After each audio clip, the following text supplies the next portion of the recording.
Chapter 9. Sloane. You know those dreams where you end up naked and then realize you're walking the halls of school and everyone is staring at you?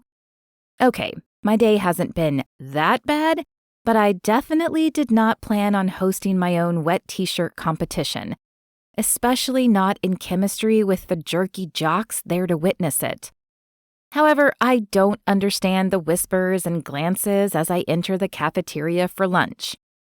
I'm sure some people realized my white shirt was see-through, but I rushed to the bathroom as quickly as possible to dry it off, and not all of the people looking at me were even in the class. "Oh my gosh, are you okay?"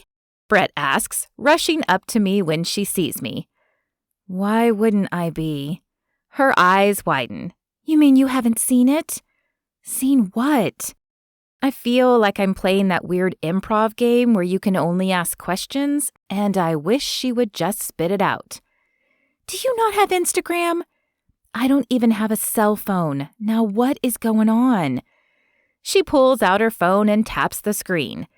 "Someone in my last class shared this with me. I followed only so I could see if there were more." She turns the phone to me, and a cold sensation grips my heart. It's a picture of me coming out of the bathroom with toilet paper stuck to my shoe trailing behind me, and there are already tons of comments on it. I should have known. I've managed to blend in pretty well this year, but I knew it had to end sometime. It always does. Who posted that? But I think I know. "He's not using his real name, as you can see." She points to the marker that shows a picture of a helmet and the words "Go Long." "But the kid who showed me this said it was Tyson's account." Of course it was. Tyson has always struck me as the instigator, the one who picks on a kid first and then gets everyone to go along with it. I suck in a deep breath to keep the tears back. Well, I guess now I know why everyone has been whispering and pointing at me. Brett places a hand on my arm. "I'm sorry, Sloane. We can take it to the office and see if they can get it taken down." I shake my head. "No, don't bother. That would probably make it worse. I'll just ignore them. It's Friday. I'm sure they'll find another victim soon, or something else will grab their attention. Either this weekend or next week, I'll be forgotten. I hope." "Are you sure?" Her eyes fill with compassion. "Yeah, I'm sure. It'll be fine. Let's just eat." I pull out the lunch Linda made for me and take solace in the fact that she, at least, seems to care.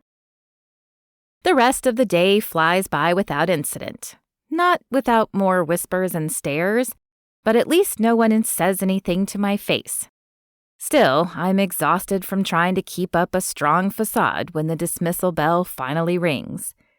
Linda is waiting in the parking lot for me just like she said she'd be when I step out of the front doors of the school.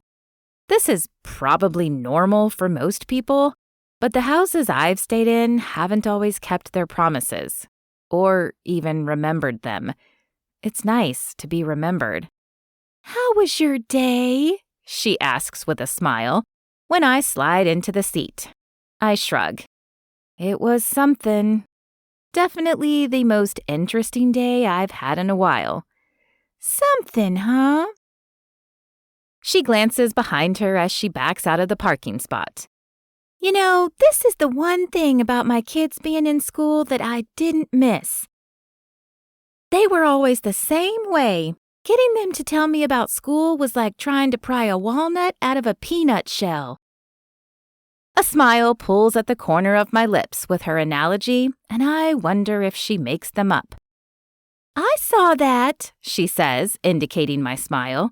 "So I'm going to guess it was better than just something."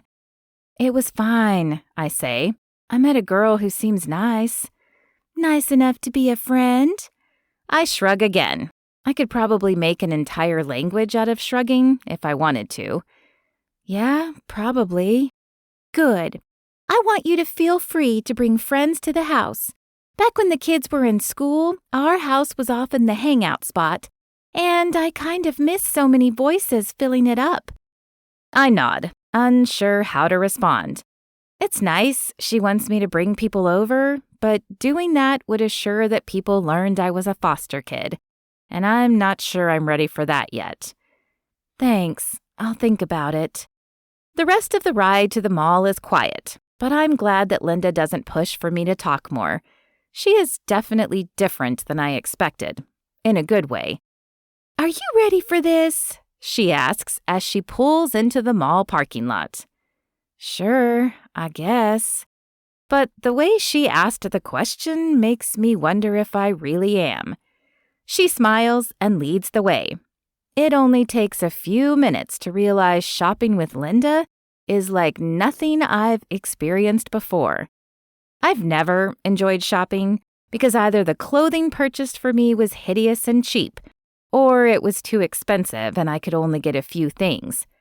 Linda doesn't go crazy with money or anything, but she manages to find deals on clothes I would actually wear, and we leave the store with 2 full bags.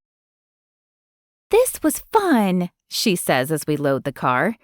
Is there anything else you want to do? Can we stop at the library? A library card is about the only thing I've been able to have of my own, since it's free, but the last house was pretty far from the library, so I could only make it when I had enough money for bus fare. We can absolutely hit the library. She looks like she wants to wrap an arm around my shoulders, and there is a part of me that wants her to. The part that has been neglected for too long and misses human touch and kindness. But the other part, the more cautious part, whispers that this is too good to be true and that it's bound to come crashing down and it's better not to get attached. That part is glad when she doesn't. The library is nothing grand on the outside, just a nondescript brick building that looks like it was built over 50 years ago. But the inside is full of rows and rows of bookcases, as well as computer terminals where a few people sit working. As there are no other high schoolers inside, I have the feeling that no one my age would find it as amazing as I do. But to me, it's a sea of possibilities, of escapes. The rows of books may represent things I'll never see in person, but I can see them in books. I can visit amazing places and go on wonderful adventures. Linda waits patiently while I wander up and down the aisles, grabbing any book that looks interesting. When my arms are full, I make my way to the checkout area. Are you sure you can read all of those?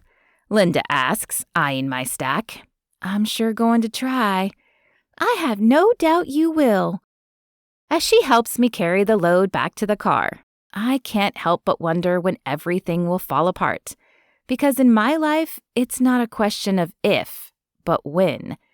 Still, I hope this time might be different.